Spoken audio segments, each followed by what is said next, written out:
Hello, second grade.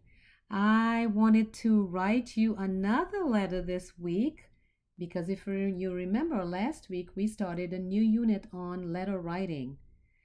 But this week we will be talking a little bit about punctuation. And I've written you a new letter, and so I would like to read it to you and then talk about punctuating a letter. So it says April 13, 2020.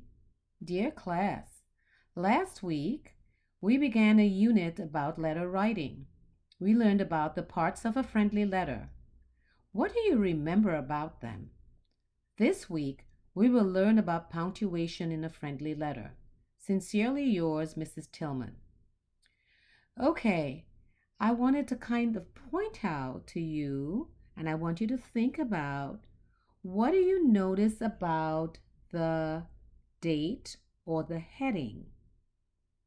What do you notice about the punctuation in the date of the heading? There is a comma right after the day of the month. So you have April 13 and there's a comma. And what do you notice about the greeting? I said, dear class, and there's a comma after class. I've also put in a comma after the first two words of this letter because it's like a transition. Last week I'm talking about something that happened in the past. There's a comma right after that. At the end of my thought, I always have a period. So I said last week we began a unit about letter writing. That's the end of my thought, period.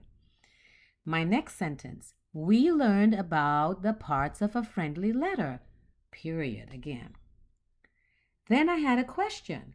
What do you remember about them? I'm asking you, what do you remember about our friendly letter, about the 5 parts of a friendly letter? About the parts of a friendly letter, I should say. And of course, there's a question mark because it's a question I'm asking. This week, another transition, we will learn about punctuation in a friendly letter, period. And then if you notice, the closing has another comma. So, sincerely yours, comma, Mrs. Tillman. Okay, I want you to pay attention. You can watch this video several times, as much as you like, so that you can remember where you put your commas and where you put your periods. Okay, and don't forget to do your activity on Seesaw. All right.